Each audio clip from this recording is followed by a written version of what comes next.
வாழ்க்கையில் நாம் தோற்பதற்கு முக்கிய காரணம் நம்மிடம் திறமை இல்லாதது அல்ல, நம்மிடம் இருக்கும் அப்புறம் பார்த்துக்கலாம் என்கிற அந்த ஒரு சோம்பேறித்தனம்தான். ஒன்று இன்று இல்லையெனில் என்றுமே இல்லை. சோம்பல் என்பது ஒரு மெதுவான விஷம். அது உங்கள் கனவுகளை மெல்ல மெல்லக் கொல்லும். நாளைக்குச் செய்யலாம் என்று நீங்கள் சொல்லும் ஒவ்வொரு முறையும் உங்கள் வெற்றியை ஒரு படி தள்ளிப் போடுகிறீர்கள்.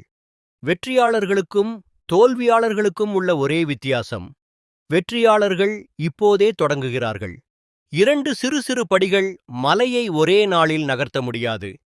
ஆனால் ஒரு நாளைக்கு ஒரு கல்லை நகர்த்த முடியும். உங்கள் இலக்கு பெரிதாக இருந்தால் பயம் வரும், பயம் வந்தால் சோம்பல் வரும். பெரிய வேலையை சிறு சிறு பகுதிகளாக பிரியுங்கள். முதல் 5 நிமிடம் மட்டும் அந்த வேலையை செய்கிறேன் என்று உங்களுக்குள்ளே சவால் விடுங்கள்.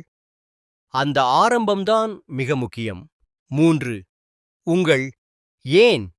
உங்களுக்கு ஏன் சுறுசுறுப்பாக இருக்கத் தோன்றவில்லை தெரியுமா? உங்களிடம் ஒரு தெளிவான நோக்கம், பர்பஸ் இல்லை. நீங்கள் ஏன் உழைக்க வேண்டும்? உங்கள் குடும்பத்திற்காகவா? உங்கள் கௌரவத்திற்காகவா? உங்களை அவமானப்படுத்தியவர்களுக்கு முன் வாழ்ந்து காட்டவா? அந்த காரணத்தை நினைத்துப் பாருங்கள். தூக்கம் தானாக கலைந்துவிடும். 4. உடல் மற்றும் மன ஆரோக்கியம். சோம்பல் என்பது சில நேரங்களில் உடல் சார்ந்ததாகவும் இருக்கலாம். தண்ணீர் குடியுங்கள். உடல் வறட்சி உங்களை சோர்வாக்கும். ஒரே இடத்தில் அமர்ந்திருக்காதீர்கள்.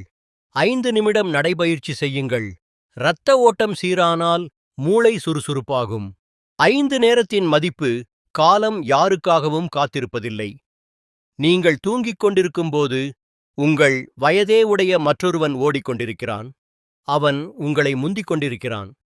இழந்த பணத்தைச் சம்பாதித்து விடலாம், ஆனால் இழந்த நேரத்தை ஒருபோதும் திரும்பப் பெற முடியாது. முக்கியமான வரி, உட்கார்ந்திருந்தால் உலகம் உன்னை திரும்பிப் பார்க்காது. எழுந்து ஓடு, இந்த உலகம் உனக்கு பின்னால் ஓடி வரும்.